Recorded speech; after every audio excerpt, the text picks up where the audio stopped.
This BikEnomic video is a beginner's guide of what you might want to look for in a budget road bike for commuting.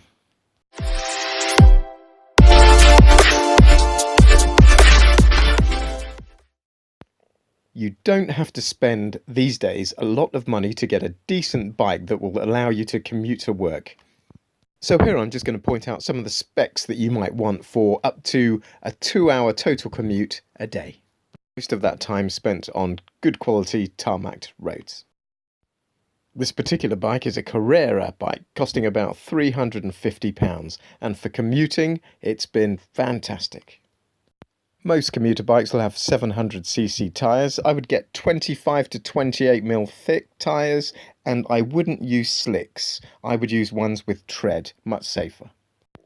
Schwalbe are a good make of tyre.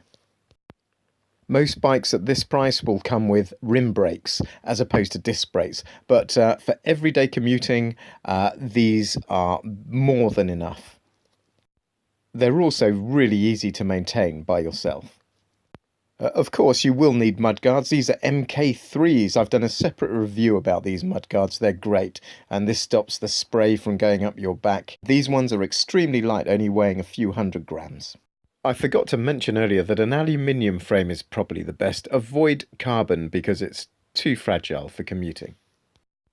The minimum gear set I would use is a Claris. These are 8-speed, the new range from Shimano, and I was initially sceptical about these. It was a downgrade from what I was used to, but they have been great.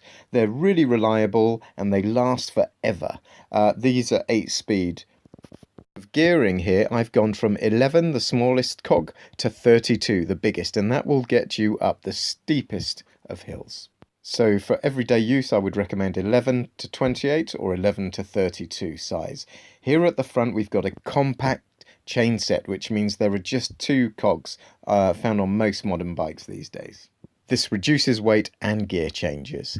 And of course, here, if you're commuting a longer distance, you might want to have clip-ons. They don't take long to get used to, and they really do make the riding experience far more pleasurable and more efficient. These are SPD mountain bike type clip-ons. Having a decent set of lights is one of the most important things to have on a commuter bike. These are powered by an external battery pack, and they are 500 lumens, amazingly bright. I'm going to do a separate video on these. They're brilliant. The first set I've worried that might actually be too bright.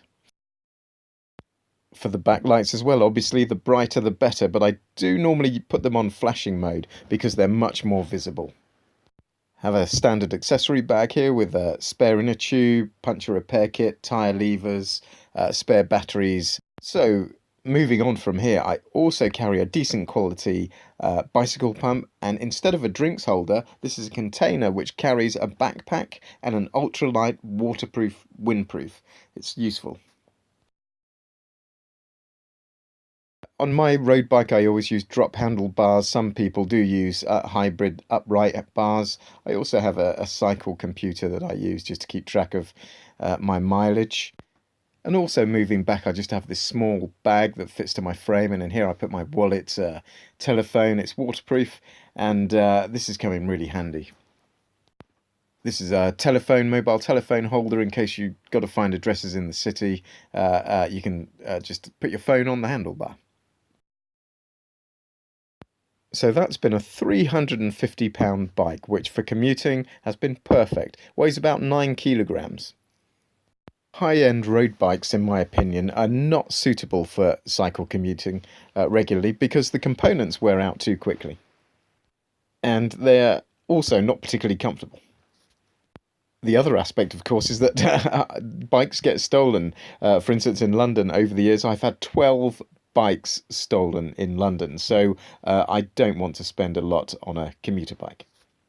But having said that, using these minimum specs, I have to say this bike is the best commuter bike I've owned for £350, and that's doing a 26-mile round trip 3 days a week. Of course, if you want to spend a lot of money on a commuter bike, then who am I to say any different? Whatever gets people out on the road is fine by me. So I hope you've enjoyed this. Watch out for the next BikEnomic video, and thanks for watching.